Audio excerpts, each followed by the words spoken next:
They're making like a sand sculpture of a naked woman because they're boys and like boys do shit like that. He has like a business where he sells novelty toilet plungers. You could have renamed it Family Trauma the movie and it would have been the same thing. Hey y'all, welcome to a new video. Today I'm excited because I had an idea. I love the Criterion channel. Okay, I love criterionchannel.com. I have had a subscription to their website since 2019, maybe like the end of 2018, I'm not for sure. It is a great website. There's a lot of really cool things about this website. They get movies that come in every month. They have movies that leave every month, okay? Kind of like Netflix in a way, but the quality of movies that are coming onto this website are enormous, okay? They have a lot of old movies. They have a lot of classic movies. They also have a permanent collection, which are movies, like old movies, really classic, really good movies that I'm sure you've heard about but never watched, are permanently on there for you to view, okay? Something that I like to do at the beginning of every month is go on the channel.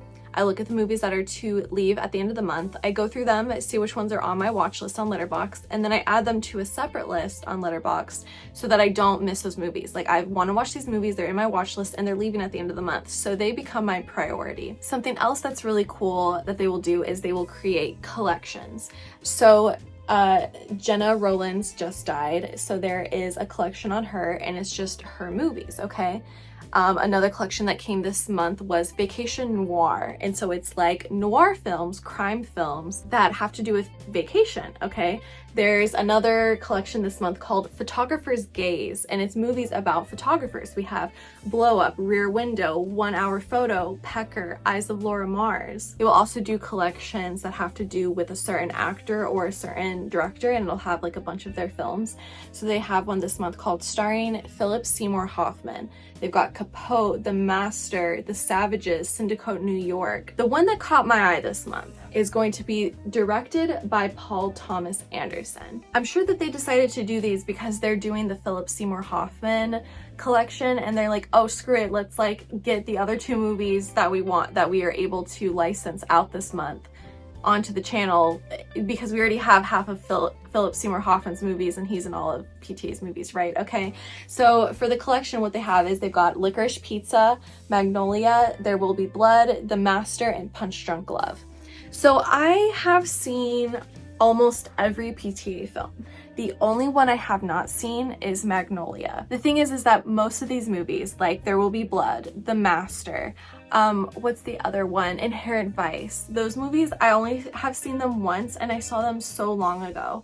So they're not fresh in my mind. I don't remember how they go. They also tend to be very long movies, so there's a chance that I zoned out at points. There's a chance I fell asleep at points. Like, who knows, okay? So I thought it would be very fun to pick a collection on the Criterion collection, watch all the movies, and then give my analysis, give my reports, give my likes, my dislikes, and then maybe rank them at the end. I think that that would be really fun. It would also be a really good way to make sure that I am using and doing the most with my Criterion subscription, which I already know that I am because I watch so many movies on there. It is my most tagged streaming device, media, way to watch movies on Letterboxd because that's what I will do. If I watched a movie that was on Netflix, I'll tag it Netflix so that I know I watched it on Netflix. Criterion, I think I have over 1,000 movies tagged on there that I've seen since using Letterboxd. Yeah, that's the plan for this video. That is the itinerary for this video. We are going to go in order of oldest release date to newest release date because I like to see how directors progress. I like to see how they learn and how their movies hopefully get better with time. So the order we're going to watch these, it's going to be Magnolia from 1999, and then we have Punch Drunk Love from 2002, and then we have There Will Be Blood from 2007, The Master is next from 2012, and then Licorice Pizza will end it all from 2021. That is his most recent film as well. So it's not going to be a video of all of PTA's films. PTA, by the way, if you don't know, that's Paul Thomas Anderson. That's the director. I love him, I adore him. I have like a really great coffee table book that I will show you guys later on in this video as well, which you know what, actually I'm gonna go get it right now. Okay, turns out I had it in this room. I forgot that I moved it. Okay, so this is Paul Thomas Anderson Masterworks. And look at that, gorgeous. That's him. That's PTA. He does a lot of work with Joaquin Phoenix. He does a lot of work with Philip Seymour Hoffman. And in his newest movie, Licorice Pizza, he worked with Philip Seymour Hoffman's son, whose name I can't remember right now. But yeah, that's very cool. So this is just, I mean, it's literally just chock full of information about all of his movies. We go from movie to movie. There's pictures, there's writing, there's like his directing style, there's like behind the scenes footage. I mean, it's literally a masterworks book, right? So it's just gonna have all kinds of information about his work. Yeah, I'm very excited. I think that the most recent movie that had come out when this whole masterworks came out was Phantom Thread. I do not believe that Licorice Pizza had come out yet, so it technically is an incompleted book, and as long as he keeps making movies it'll be incompleted, so maybe they'll do an update of it in the future. But I don't care. I love this. I have not actually read all the way through it yet because I wanted to do this, watch his movies again, and then read them. And that'll be really cool because I'm going to learn so much information in this. Like, I'm going to start with Magnolia because it's the first one. Okay, good. It's chapter 6. Magnolia is chapter 6. So I'm going to watch Magnolia. I'm going to read the chapter on Magnolia, and then we're gonna go from there. I'm gonna have so much information to tell you guys, and I'm really excited to get into it. So I will catch you up with the next update. See you soon.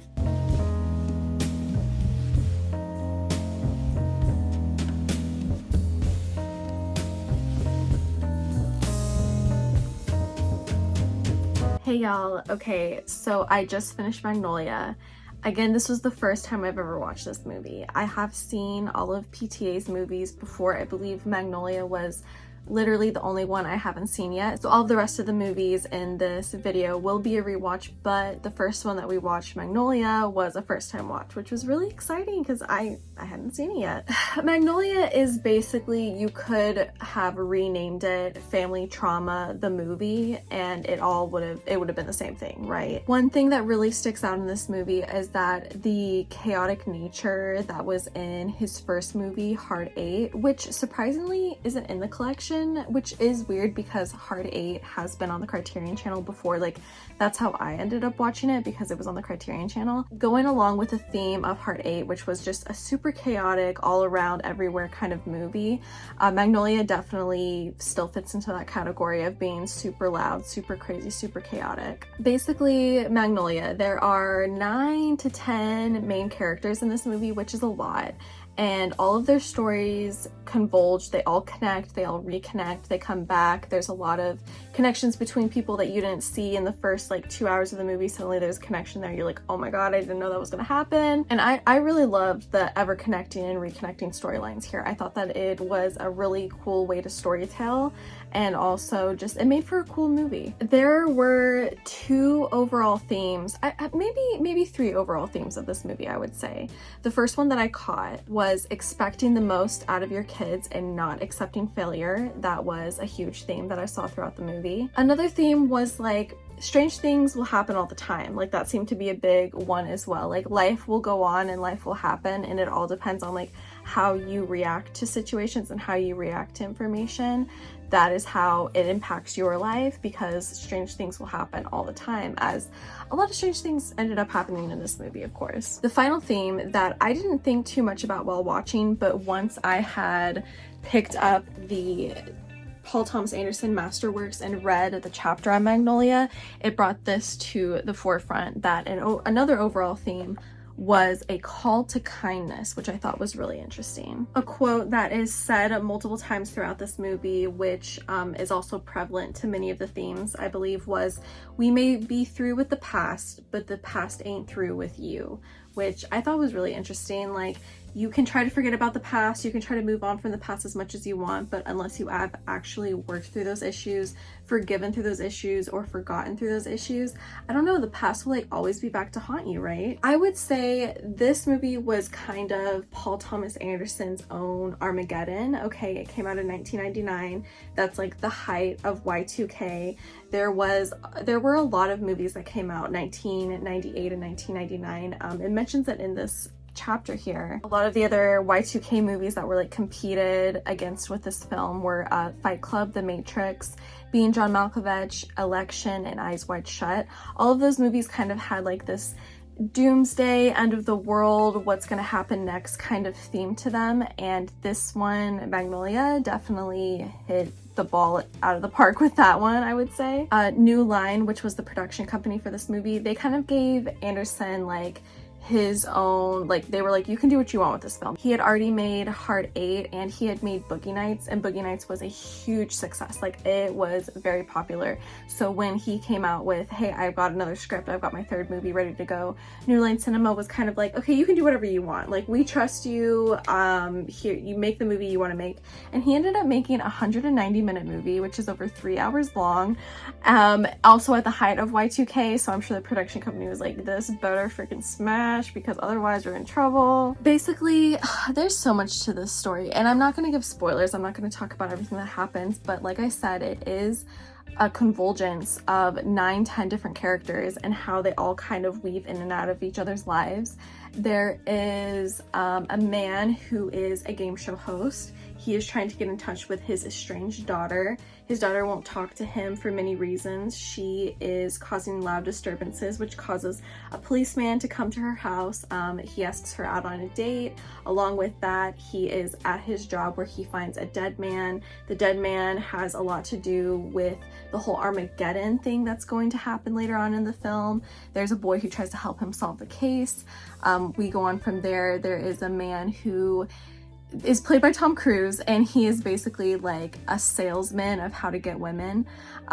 His father is dying, and the nurse who takes care of his father is trying to get in touch with this man who is the salesman, who's Tom Cruise. The nurse is trying to get in touch with the salesman. The salesman is kind of being emasculated in an interview, which he is not used to since he is this guru for, you know, capturing women's attention.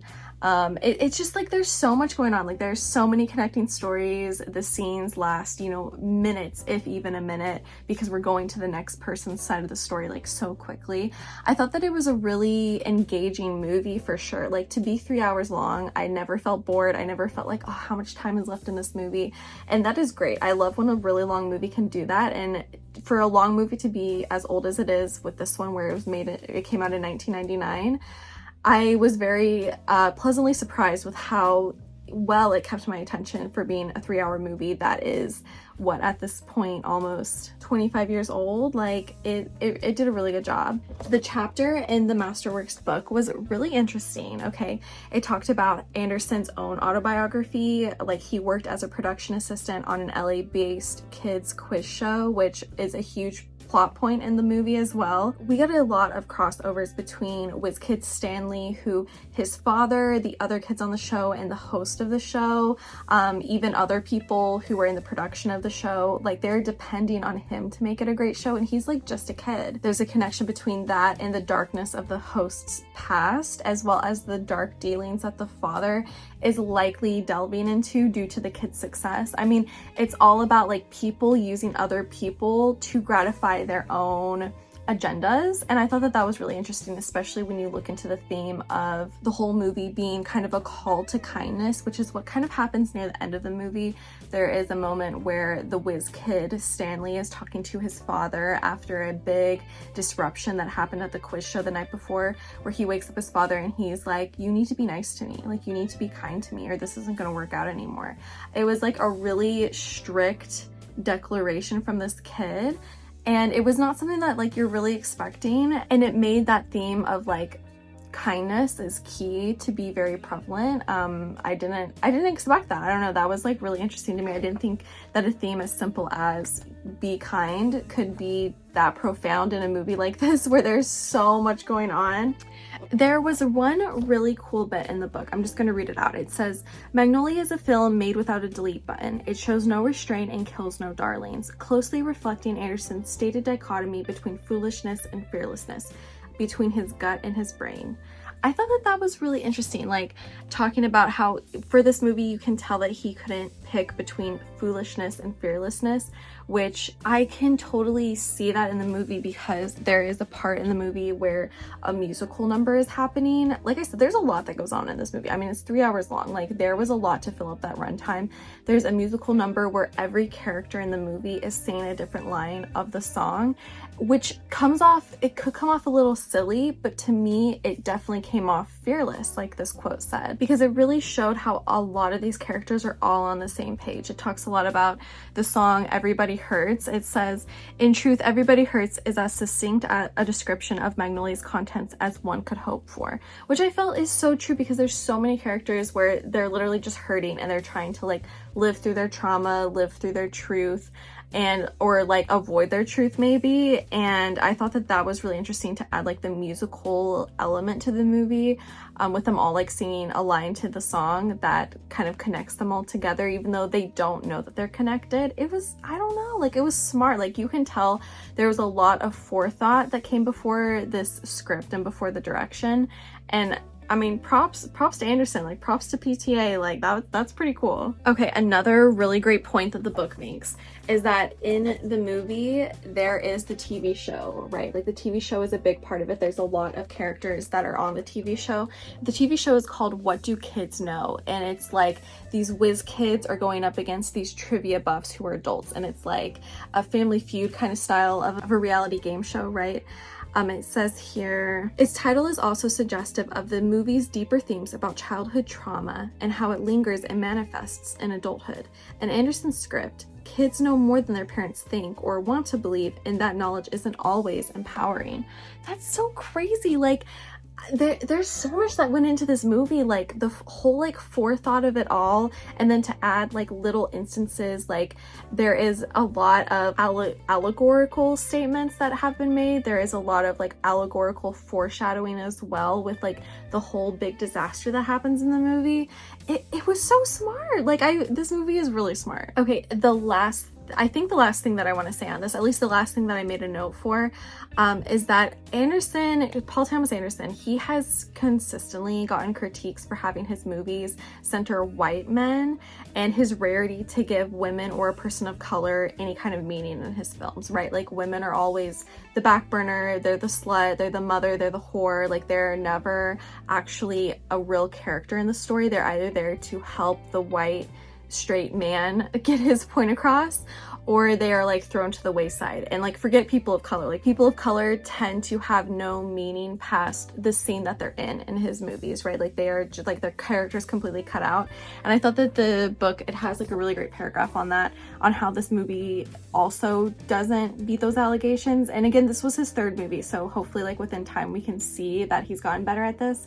And I think with movies like Phantom Thread, at least for like his female-centered characters, I think that he is able to show that he can give a woman more of a story than the ones that he has in his past movies. But let's go over this. It says, as much as Magnolia aspires to be a critique of individual and structural misogyny, centered obviously and effectively on Frank's repellent philosophy. Frank is Tom Cruise's character, who's the one who's selling this product that he like guarantees will get women to want to sleep with you. It says, it has the same shortcomings in its female parts as Hard Eight and Boogie Nights. And as in those films, even the excellence of the characters can't transcend those perimeters. Talks about how the extremity of Claudia's victimhood, who is the daughter of the game show host, and Linda's self-loathing, who is the wife of the father of the game show host who's dying, both rooted in characters' sexual experiences, render their characters almost unbearably shrill regardless of the context of empathy around both of them, which is so true. Like those two female characters, they went through trauma, okay? But the scenes that you see them in, they are erratic, they're screaming, they're shrill, exactly like this is said, and it's hard to feel the empathy that they deserve because their characters simply weren't written well enough. And then it talks about one of the black characters of the film and how their role is also misused and kind of thrown away at the end. It says, the one exception, the television journalist Guinevere, is drawn as an expert professional, but it's a role in service of Cruise's character. She's there to prompt his revelation that he needs to visit his father before he dies. Anderson uses an African-American character as an avatar of truth-telling without letting her be anything else. His real investment lies with flawed, tragic white males, a cohort he scrutinizes without idealizing or imparting validation. I thought that that was really interesting, and I'm glad that they added that in there because I also felt very underwhelmed by Guinevere's character because she is there to kind of call out Tom Cruise's character. She's like, oh, and why do you think this is? Why do you feel this way towards women? And she really like breaks down his character, and we see him become kind of emasculated in that scene. And then that's when he decides, oh, I need to go visit my father, and that like continues on the whole storyline of like everyone's being connected. But then her character is completely written off, like she's done, she's gone. And I was hoping that she would be somehow connected to these people, or maybe connected to Tom Cruise's character or his father in some way, but she's just like, you know, it's over. Like she did, like her purpose was served and now the movie's over, you know what I mean? So that was definitely, I'm glad that these critiques were put in the book here, because I don't know if I would have come to the same conclusions without being reminded about these things, because I'm watching the movie and I'm like, this is a crazy movie. Like all this stuff is happening, all these characters are connected, and that's pretty cool.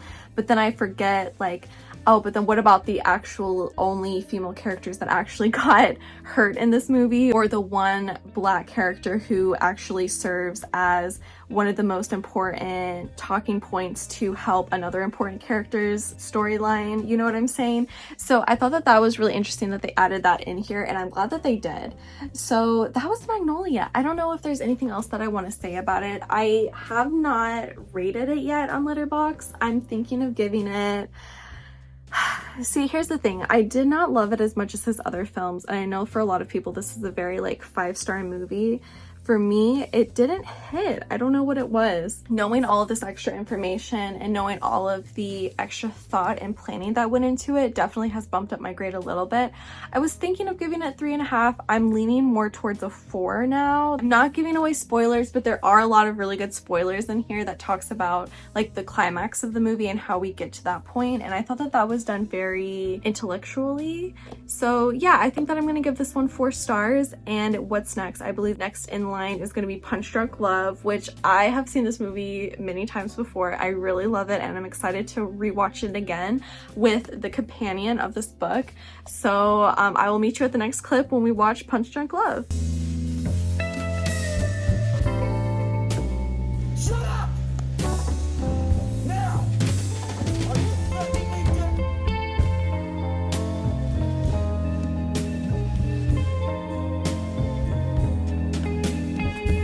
Hey y'all, so I just finished Punch Drunk Love. It's in my top 3. I'm excited to rewatch the rest of these movies that are on the list, and there are more of PTA's movies that aren't on this list, sadly, that I do need to rewatch as well, like Inherent Vice and Boogie Nights. But thinking just off the cuff right now, I feel like Punch Drunk Love is within like my top 3 of PTA's movies. Okay, I love Punch Drunk Love. I have seen it so many times at this point, 3 or 4 times, and it is hilarious. Like every single line, every single like instance in the movie makes me laugh so freaking hard. So basically, a really like quick synopsis of this movie is that we have Barry Egan. He is a very nervous man who has a lot of anger issues, as well as a lot of issues dealing with like women and intimacy and family and all of this. He works as he has like a business where he sells novelty toilet plungers, and they're like totally unreasonable, but like that's just his business. It's just something goofy. His life suddenly takes like a turn, okay, when this woman Lena shows up into his life. And Lena constantly tries to go after him throughout the movie. She is putting herself out there for him. She tries to make him ask her out. Like she tries to, you know, show that she's interested in him and that she wants him to ask her out. But because he has all of these fears and he is just like not able to really converse with women the way that he would like to, she eventually just asks him out herself, okay? Another thing about Barry is that since he is so afraid of intimacy and vulnerability, he lies a lot in the movie. He lies about all the things that he thinks Lena would think about him. The thing is that he has 7 sisters, okay? And Lena was introduced to him through one of his sisters, okay? And his sisters are very overbearing, they are very loud, they are very like teasing towards him, and he quickly just lies about like anything that they might have told Lena about him, right? Like, because he wants her to have like the best perception of him. She just kind of like goes along with the lies. She's like, okay, you know, that's fine about all these things that he's telling her. There's like one moment where his anger gets the best of him while they're on a date, and he goes into a bathroom and just totally breaks the bathroom apart, like totally just rips the door off the stall's handles. He like punches the mirror, like he just totally breaks the bathroom up. The owner of the restaurant like pulls him aside and he's like, sir, the bathroom is broken up and your hand is bleeding, like you just left the bathroom, I'm gonna have to ask you to leave. He's just like, no I didn't, like he's just profusely lying the whole time. Well, later on in the film he starts to redeem himself a little bit with this whole like vulnerability problem that he has by telling Lena the truth. He's like, I did break up that bathroom in the restaurant. And she's just like, okay, you know, she's like there, present and ready for him to come clean to her about anything, which can come off as a little, I don't know, like subservient, like maybe that's the word I'm looking for. She doesn't seem to have a lot of character to her when I'm explaining it like this, but then I don't know, I feel like we see some really good character development and like female character, like well-written female character development in this movie, because she goes after what she wants. She knows she wants a date with Barry, and when she finds out that Barry does not have the guts to ask her out, like he probably thinks, oh, like there's no way she's gonna go out with me, or also like I can't date her, like I can't have a girlfriend, that's not in my life plan. She goes out of her way, she walks away from him, and then she's like standing there in her car and she's like, she walks back and asks him out in front of all his boys. It's like the greatest scene ever, because her back is like to the camera and you see Barry and all of his coworkers, like all of his boys all around him, and she's like, I would like to go on a date with you. He's like, okay. And she's like, how about Saturday? Okay. You pick me up at 8? Okay. And she's like, can I write down my phone number and address for you? Like she is very like to the point. She knows what she wants. There's another great moment where he has to leave her at the hospital, and she's hurt at the hospital, and she is discharged by the time he gets back to her. So he tracks her down, he goes to her apartment, and she tells him, you know, like you did something wrong, like you left me at the hospital, like that's wrong, you can't do that. And she keeps reminding him of this until he apologizes. And in this moment of honesty about his feelings, like I am sorry that I left you at the hospital. He confesses to a lot of other things that have been happening to him throughout the movie.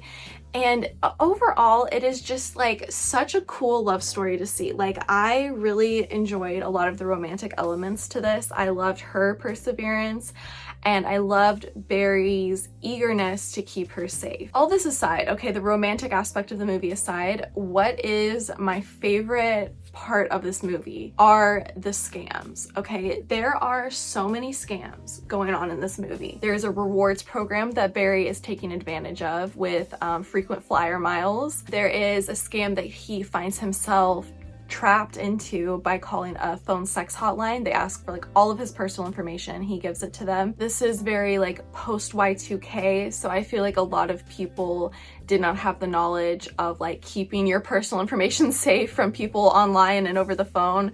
So he starts getting scammed by this phone sex line that is run by a man who runs a mattress shop in Provo, Utah, which is so funny. That man is played by Philip Seymour Hoffman, and he gives the performance of a lifetime. Like literally, I love his performance and I love his character so much. You could also even say that Barry is scamming Lena a little bit because he keeps lying to her over the course of the movie. And of course he rectifies that in the end, and that's fine. The thing is she doesn't care that she's being scammed. Like part of me thinks that she knows that he's lying to her, but he quickly learns to be honest through her example. Like he is clearly learning after her, and I thought that that was a really cool bit. Another thing that I realized with this movie is that Paul Thomas Anderson low-key was the Safdie brothers before the Safdie brothers.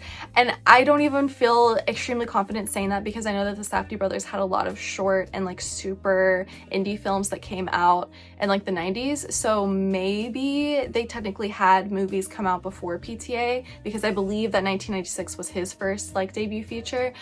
But that aside, with the past 2 Paul Thomas Anderson movies that I've watched, there has been constant music, constant noise, constant chatter. There's like the main conversation going on, but you can hear everyone else's conversations around. There's a lot of people who like repeat themselves just for the sake of like filling space with noise. And that is very much the Safdie brothers shtick, okay? They constantly love to have you bombarded with sound. And PTA with Magnolia, he did that, and with Punch Drunk Love, he absolutely does that to a T. It's so good, and it's just so like engaging to the audience, and I really like that about his movies and the Safdie brothers movies too. Interestingly, from reading the chapter on Punch Drunk Love in the Masterworks book, I found out that he won Best Director at the Cannes Film Festival in like 2002 or whenever this came out, so that's pretty interesting. This was also his first detour away from an ensemble cast by only having the solo protagonist, who is Barry Egan.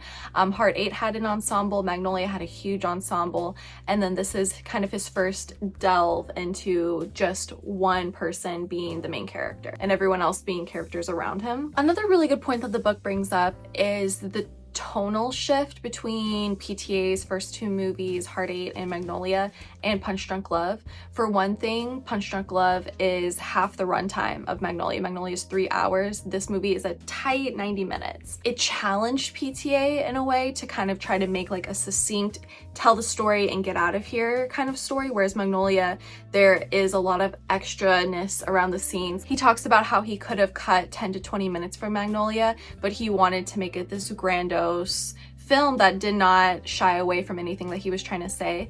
And then to make a movie like Punch Drunk Love was a challenge and a tonal shift, because he wanted to try to make something a little more succinct, a little more like easy to tell and easy to digest, I think. It also brings up how Lena makes everything in Barry's life easy. Like, she does not fight him when he lies to her. She kind of just accepts it and waits for him to come clean in the end. She just like always believes in him, right? Like, she is just like ready and eager to accept whatever he wants to give her. Meanwhile, Barry is constantly fighting with himself internally. He has these anger issues that he lets out multiple times in the movie, where he breaks something or rips something up or beats someone up. And Lena is there as just like a different shift, like a different way to enjoy the movie, because she calms him down and also is a very like pleasant presence in his life. One really cool quote about moving from Magnolia to Punch Drunk Love from PTA, he says, "Coming out of making Magnolia and living with that for a while, I went, God, I would really like to take a left turn and make myself happy. Get rid of all this cancer and crying," Anderson told Roger Egbert in 2002, an admission that accounts for the massive shift in tone and scale, as well as style, if not sensibility, that manifested in his next project, talking about Punch Drunk Love. There is a lot about the music in this movie, a lot about how they looked to MGM musicals to try to like cultivate that feeling, even though there are no musical numbers in this movie, which is a little interesting too. It talks about, because Adam Sandler has a bit of a musical background. Like, he has already done The Wedding Singer, I believe, by this point. He sang on SNL. He was part of a lot of like musical numbers in his other comedy movies from the 90s and 80s. However, there is no musical number within the movie, but then you see scenes like these 2 pictures right here. Can you see those two, hopefully? Yeah, those 2 pictures right there. Those are very reminiscent, in my opinion, of old like MGM musicals. Like, the colors, the framing, the brightness, the silhouette, like all of that. It seems like the movie is a musical without the people being in a musical, right? Like, these people have just been dropped into a musical, and maybe the musical is happening all around them. That's pretty cool. That'd be a pretty cool idea, actually. But they like have no idea that the musical is going on, and it doesn't like do anything for them. Like, the words to the musical and like the whole point of the musical has nothing to do with them. They're literally just characters who are dropped into the background of a musical, and I can totally see that. I thought that was a pretty cool point, and they spent a lot of time on that in the chapter as well. Yeah, I don't think I have anything else to say. I just know that I love Punch Drunk Love so much. It's one of my favorite PTA movies. I love Adam Sandler's performance as well as Emily Watson's, but overall I just love the story. I love the writing so much, and I think that the whole like romantic fuzzy blue hue that is all over the movie, it gives just a very like nostalgic and calming sense. And even though like maybe some crazy things are happening, like he's getting scammed by a phone sex worker who he used her services the night before, or he's beating up somebody that was sent to come beat him up, like even though like these violent things may be happening, it just like overall the movie is so romantic. It's like slow down, it's a cool tone, it's romantic, it's got like good pretty music in the background at all times, and I don't know, I really love it. I really loved PTA's take on this rom-com, and I think that he does a really good job, and this is one of my favorites. So okay, next on the list, I'm really excited to rewatch this. It's going to be There Will Be Blood. This came out in 2007 and it's 2 hours and 38 minutes long, which I don't want to watch a long movie today, but I will because I have to and because it's part of the video. But I am very excited to rewatch this. I've only seen it once and I saw it like 5 years ago. So it's due for a rewatch. I'm kind of scared to rewatch it. Like, what if it's not as good as I remember it being? Or like, what if it's even better than I remember it being? Like, I'm excited to find out how I feel about it. And I'm ready to keep reading this book because it's really interesting. A lot of the parallels that the author is sketching between his works, other musicals, and just comparing his works to his other and future works as well, I think is really interesting. But yeah, so I'm gonna go watch There Will Be Blood and I'll catch you in the next clip.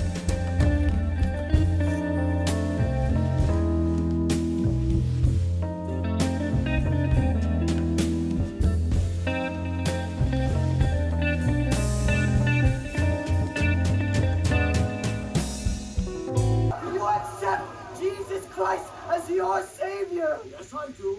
Hi, so sorry for the bad lighting. Just something that I thought of that I didn't mention earlier is how much I love that a lot of PTA's movies have to do with like scammers, grifters, like someone with a plan. Like it's always an opportunist, like that is always the main character. Opportunity is always the main character, you could say, and I really like that about his films. It's just something that's very consistent and I think it's really cool. I'm watching There Will Be Blood right now, and even this movie, like really, like the main character, he's absolutely an opportunist, and it's just like a really consistent factor in PTA's films and something that I think he's very good at. There Will Be Blood is just as good as I remember it. Okay, I didn't have a lot of notes, like I didn't have a lot of points to make when I rewatched this, but let me just give like a little synopsis what it's about. So we have an up-and-coming oil man. He actually started out as a silver miner, and then he struck gold with the oil, with finding some oil, and so now he's an opportunist oil man, and this man's name is Daniel. While he's working, one of his friends dies in the on the oil rig. Like he gets hurt and he dies, and he has a son that he left behind. So Daniel decides to adopt the son. I mean, he's just a little baby and the wife is like nowhere to be found. He takes the boy, and the boy's name is HW. And basically what's really cool about this movie is the way that the movie progresses. It's very interestingly edited. Like, we are sat here, him with the baby, he's looking at the baby and he's just kind of looking at the baby like, yeah, we're gonna do this. And then the next scene we see is he is older. The son has grown as well. He's about like 8, maybe 9 years old at this point. And so, almost a whole decade has passed, and it's suddenly like the next scene where he is asking these people for permission to drill on their land. He says, I do believe that I will find oil on your land and I will give you this much money, and you will, you'll be rich. You can go buy another house and I'll do my work here.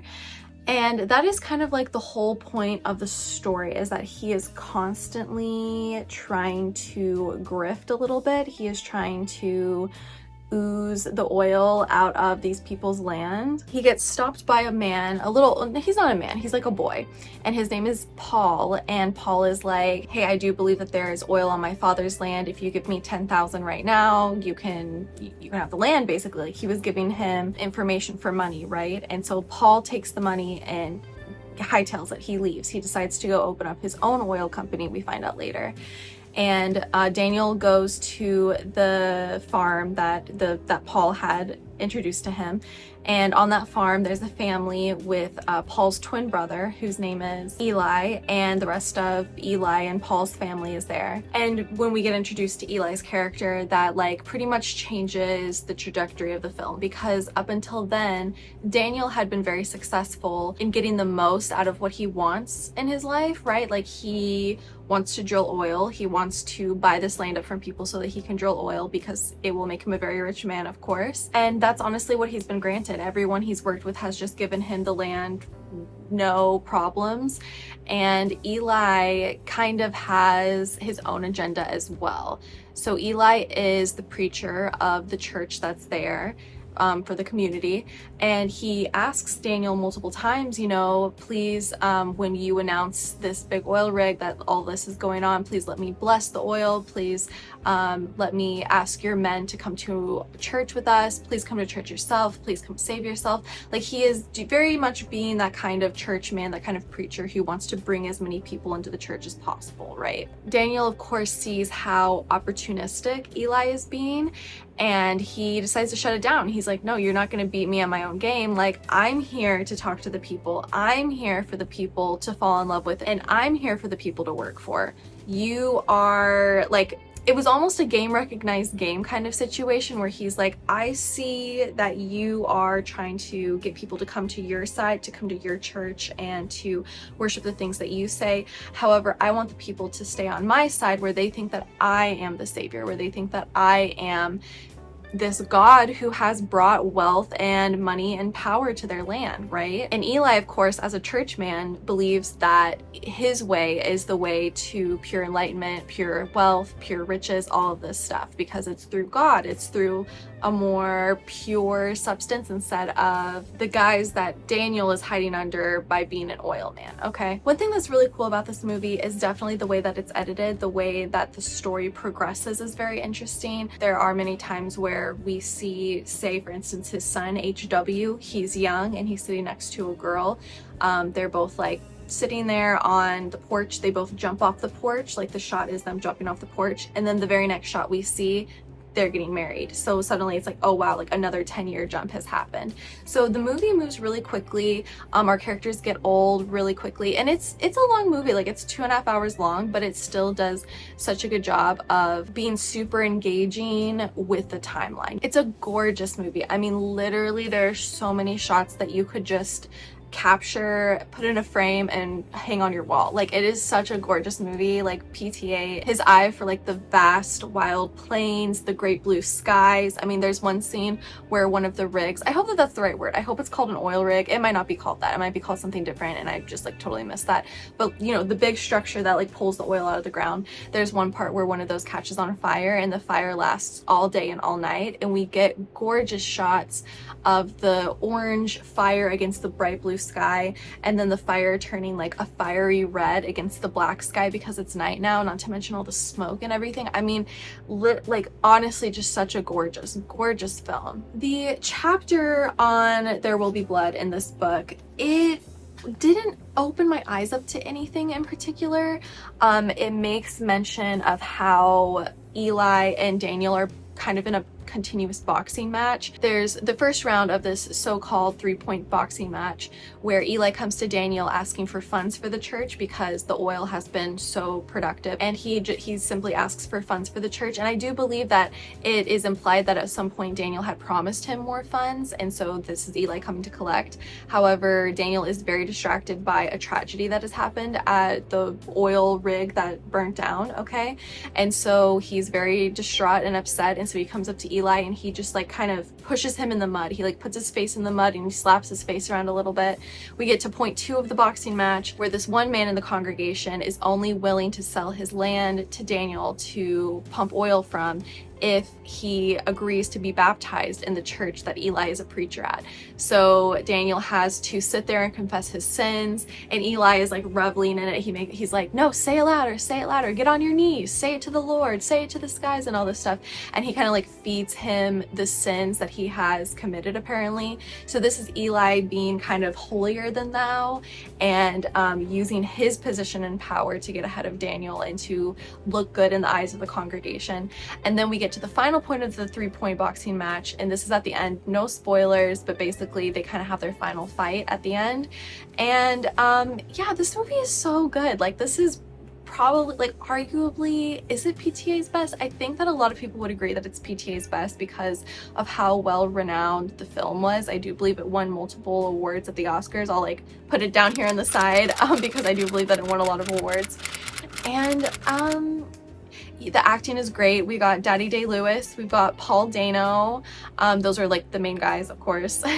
One really interesting point that the book does bring up is that there is an undertone of homosexuality, which I was picking up on this time around. And I hadn't read the book yet. I had not read this chapter yet.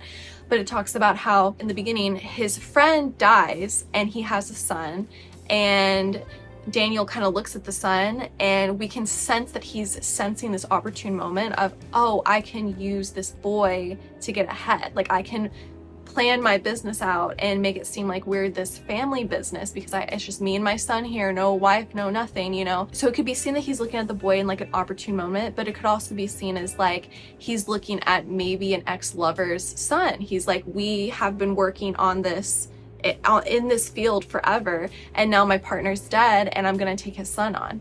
There's another part when Eli is having Daniel confess his sins in church, and he says one sin that Daniel has committed, but then he also brings up, you are very lustful, like you have not pulled back on your lust. And it's very confusing, and Daniel even kind of like gives like a face like, what are you talking about?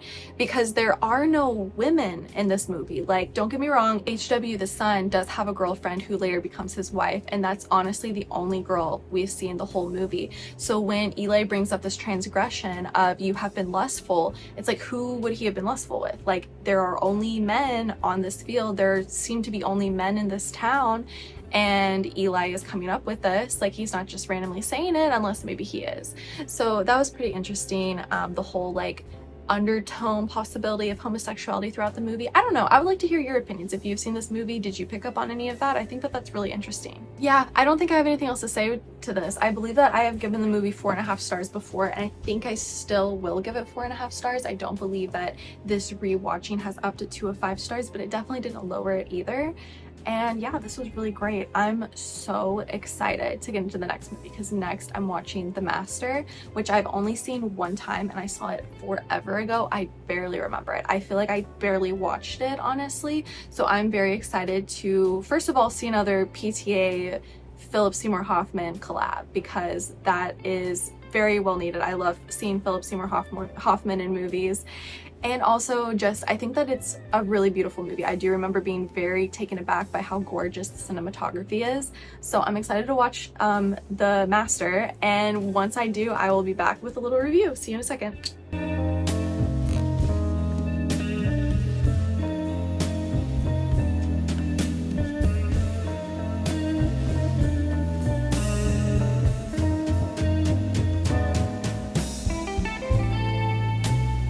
Okay, hi. So I just watched The Master, and it's pretty masterful, I gotta say. It honestly, when I first watched it, I was just blown away. I remember the cinematography being just so gorgeous. Like, those blues, I don't know how, I don't know what kind of camera was used, I don't know what kind of focus, filter, whatever it could have been. The movie's so gorgeous. Every blue in that movie is like the most vibrant and just like gorgeous. Like, the film literally opens up with a shot of the ocean, and it's just like, I would have jumped off the boat. I would have jumped off the boat because it would have been so mesmerizing. Like, that water is so gorgeous, and anytime we see blue throughout the rest of the movie, like I said, it's just like, there's something about blue. There's got to be something about blue.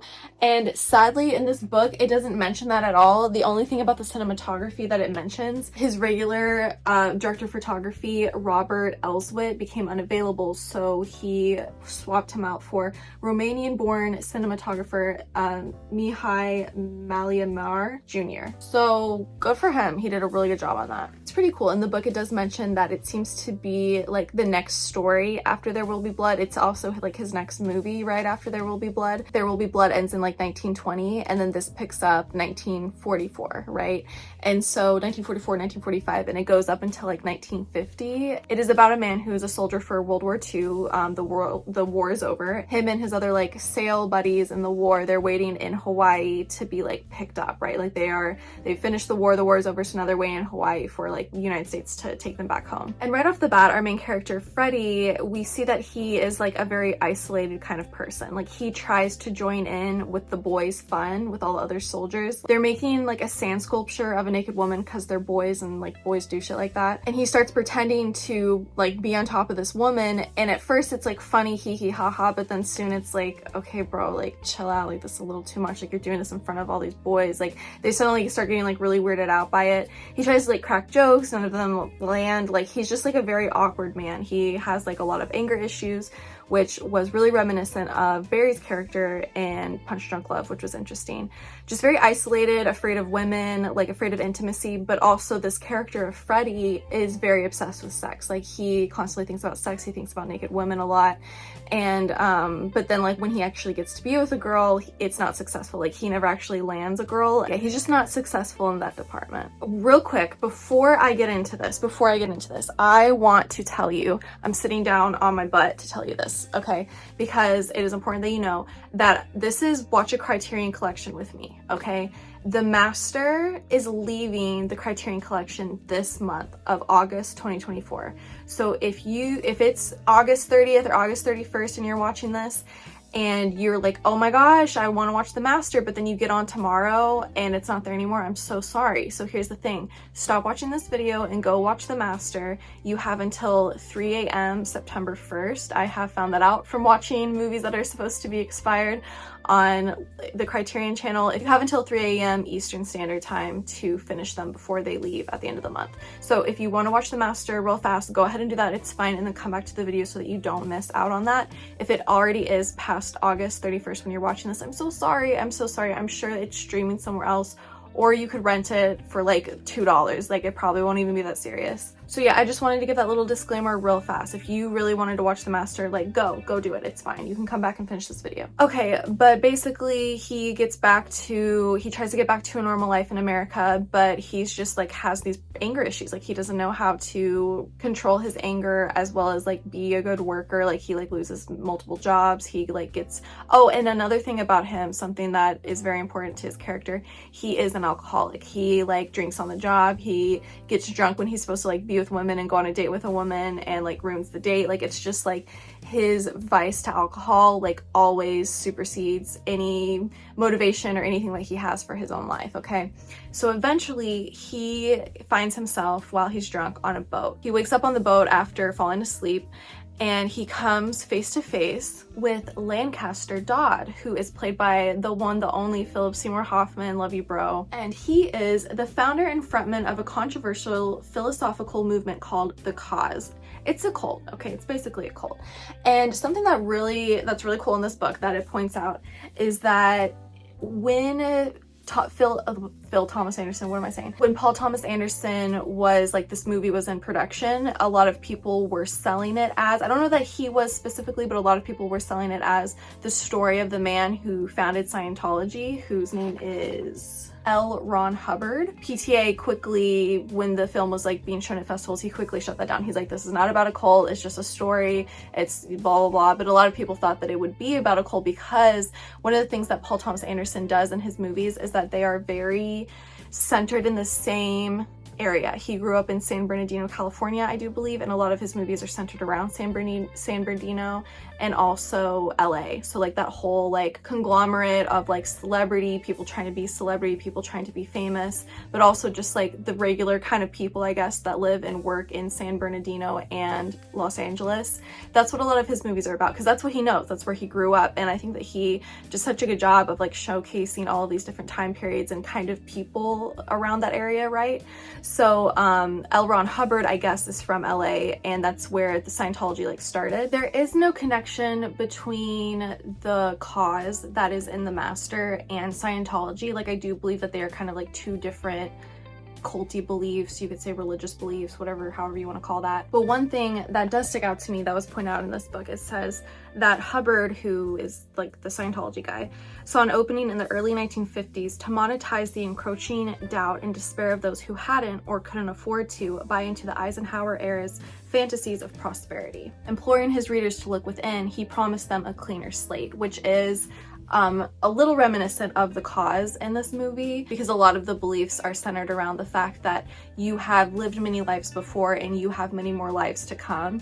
And so like this world that you're like this life that you're living in now, it's good that you've like recognized this, and now it's our time and our power to like help others recognize it as well, right? So that we can be like even better in our next life. Okay, like that's kind of the point. So it's like the basis of all religion, where you need more members to make it more successful, you know what I mean? While Freddie is within this religion with everyone, he is trying to become a member of it, like trying to totally like submerge his soul into it. There are a lot of practices and exercises that he does with other members, including Dodd.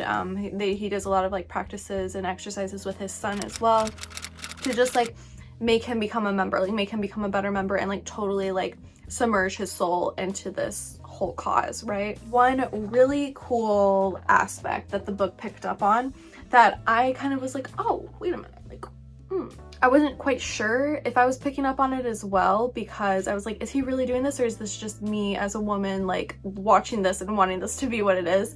But there is a question of whether or not Dodd's wife Peggy is actually the mastermind behind the cause. Like, she's actually the one running things, and Lancaster Dodd is kind of just like the front man. Also, he's like a man, so like people would listen to him, of course, whereas she is like running things behind the scenes. And I thought that that was a really interesting take, and the book like kind of confirms it a little bit. First time that we kind of get this glimpse that Peggy might have more behind the scenes is when they're kind of having like a house party. The whole cause is all together, and they're all like dancing and singing, and Freddie is sitting back. He's like drunk, like he's an alcoholic, so he's like drinking the whole movie, and he's like sitting back all slumped, and he's watching Lancaster Dodd singing, and like piano's playing, like everyone's dancing, and he starts imagining all of the women in the room with no clothes on. He's having like this perverse like just imagery of just every woman in the room doesn't have clothes, and they're all like dancing and like doing their thing, like just acting totally normal. But then the camera centers in on Peggy, who's sitting in a chair,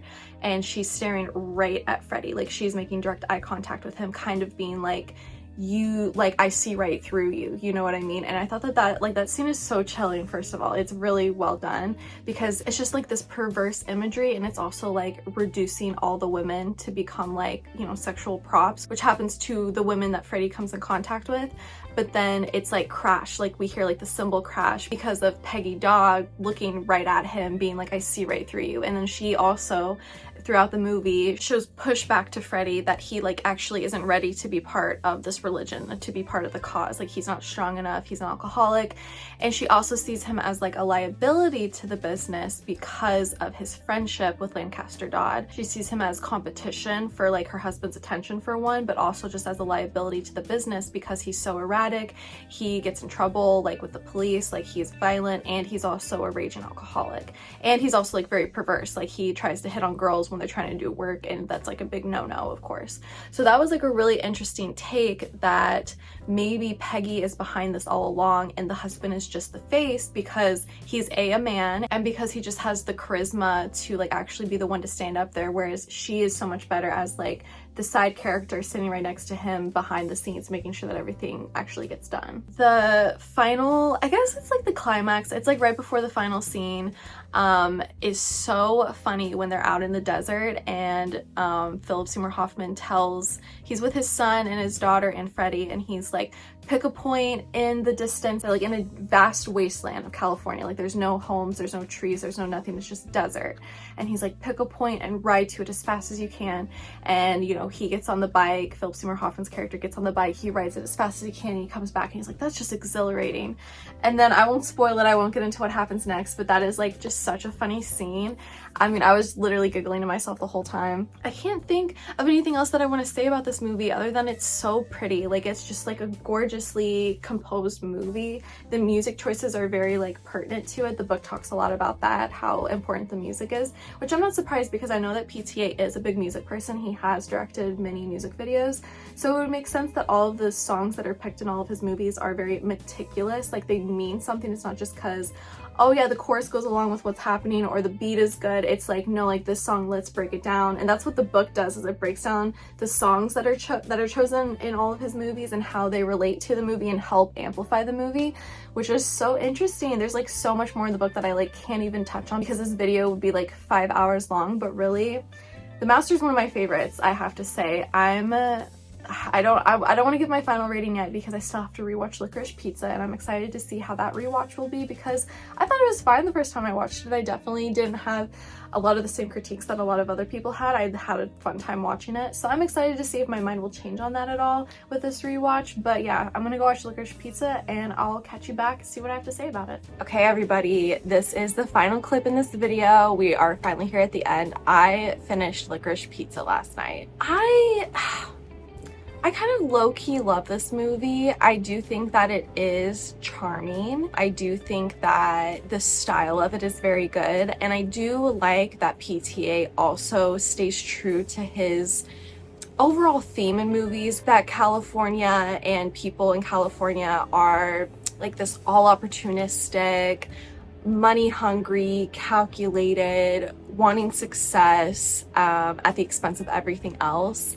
It really speaks to me. Like, that trope, that whole genre that he definitely plays in with all of his movies really does speak to me, and I think that it's fun. I think that the story of a grifter, the story of a scammer, the story of scammers is like really interesting for sure, because like, how do you actually convince people to fall for your product? Like, how do you actually convince people to fall for you? You know what I mean? I think that that science is very interesting, and PTA's movies center around a lot of that. In Licorice Pizza, for example, we have our main character Gary Valentine, whose name, I absolutely love that name. He's in high school and he is an actor, but he's also just like, he's very opportunistic, you know, like he hears that the ban on pinball machines has been lifted in the state of California. I guess that this was a ban that was in there forever until like the 70s, which I believe is the time period for this movie. Yes, it's set in 1973 in the San Fernando Valley. So he overhears a conversation that the ban on pinball machines has been lifted, and he immediately calls up his guy, right? And he's like, you got any pinball machines? Like, you got any like idea of where I could get some? And within the week, he has opened up a whole like pinball arcade place for people, for teens, for kids, for anyone to come and have fun. And they're like advertising it, you know, we'll have free Pepsi and all this stuff. And it's like a really successful night. And it's just like, it's so fun. Like, I love seeing a grifter grift. I love seeing a hard worker work hard. Okay. And that is exactly what Gary Valentine is. The main point of the story is that it is considered a love story between a 15-year-old and a 25-year-old who, at one point, I caught this, I did not catch this the first time I saw this. An older man asks her, how old are you, at one point? And she goes, 28. And he's like, what? And she's like, 25, I'm 25. Like, she mumbles that she's 28, and that's the first we hear about it, because she's told everyone, including Gary, that she's 25 this whole movie. But then when this older man asks her how old she is, she mumbles that she's 28. And I don't know if that was like a slip of the tongue, if that was just supposed to be like some nervousness within the character, or if she actually is 28. But regardless, that is the point of the story, is that it is a romantic story between a 15-year-old and a 25-year-old, and how their lives either connect or don't connect, because clearly like they're 15 and 25, like they can't just be like boyfriend and girlfriend. So they both have many times within the movie where the other is dating someone else, or the other is on a date with someone else, and then the other person shows up at the restaurant and they decide to like try to show him up, right? But at the end of the day, they always run back to each other, you know what I mean? So I totally understand why someone would not like this movie, and I don't blame you at all. Like, it's fine. It's clearly an inappropriate relationship. It's inappropriate and silly and weak of her to have fallen for a 15-year-old, because that's kind of the whole thing in the movie, is that she never comes on to him. He always comes on to her. Like, from the very beginning, he is extremely charming. He's trying to figure out where she lives. He's trying to pick her up. He's trying to get her number.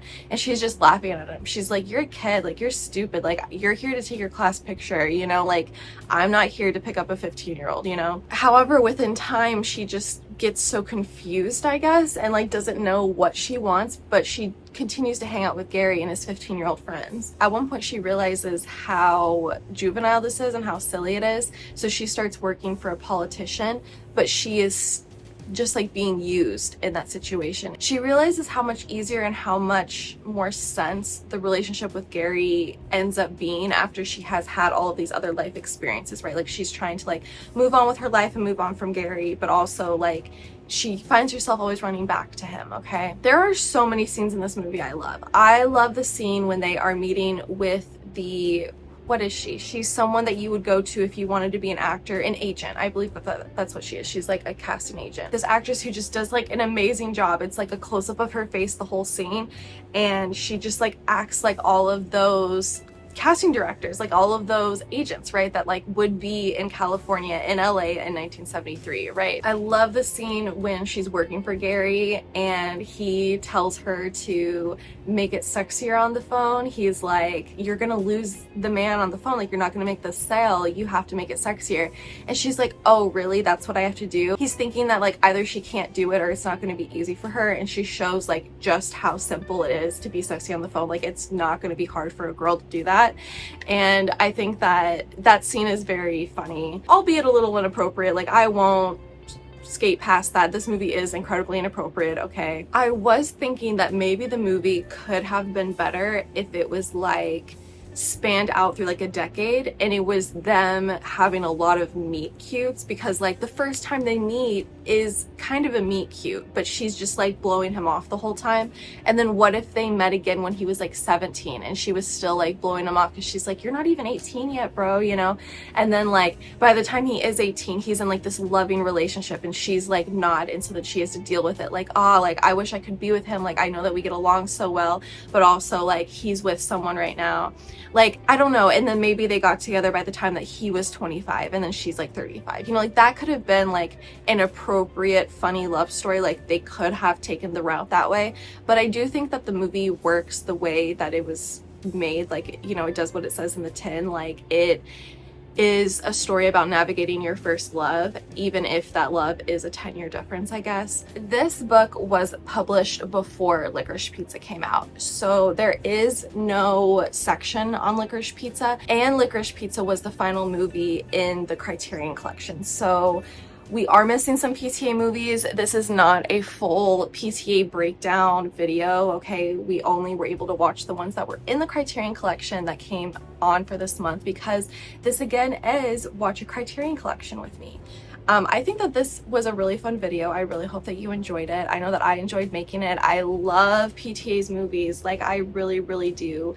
And I think that he centers a lot of themes that are very personal to him, and I think that that's what makes the movie so good. Like, he sticks with his roots of making his movies with like the San Bernardino, the San Fernando Valley, like LA, 1970s, 1980s.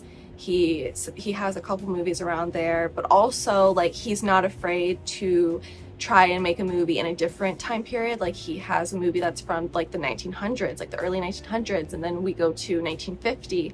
Like, he really does a lot. And sadly, Phantom Thread was not on this list, which I think, oh my gosh, like I literally, it's so hard for me to say this is my favorite PTA movie because they're all such solid, like 4.5 star, 5-star movies. Like, they really all are. I think Phantom Thread That was the first one I ever watched. That was the first PTA I ever watched, and I could not, like, I will never get over that movie. That movie rocked so hard. With the movies that were in the list today, so we started with Magnolia. Magnolia was good. It was very fine. It was not my favorite. I don't understand why people give it such high 5 stars. Like, for me, I think I gave it 3.5 stars because it was just very okay, you know. Like, I did think that the theme of kindness, there were a couple of themes, actually. There were a couple of, like, ultimate themes within that movie that were really good, and I think that he sticks the landing on that very well. But yeah, not my favorite, definitely not my favorite. And then after Magnolia, we had Punch Drunk Love, which is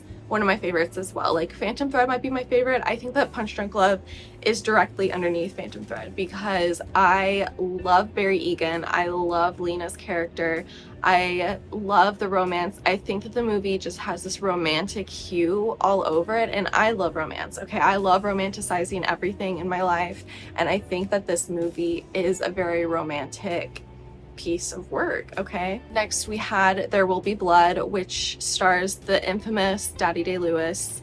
I think that this movie is very lonely. It feels very lonely. It feels very empty, but I love the performances so much, and I do love the time period of, like, the early 1900s. I do think that the California Gold Rush was a really interesting time in American history, and I do think that it's a good example of, you know, this money hungry, will do anything at the expense of everything to get what you want in the end, to be successful, which is such an integral part of America. Like America, the land of the free. Like, you come here to America to experience a new life and to give yourself a new opportunity, and even just like moving within the states of America can grant that. And I think that the gold rush is really interesting. And the thing about There Will Be Blood is that it's not even gold that they're mining. Like, they're mining oil, which is even crazier, like an even crazier like piece of work, like to scam people out of their land so that you can drill on it and make bukus while you just paid $1,000 for the land. I mean,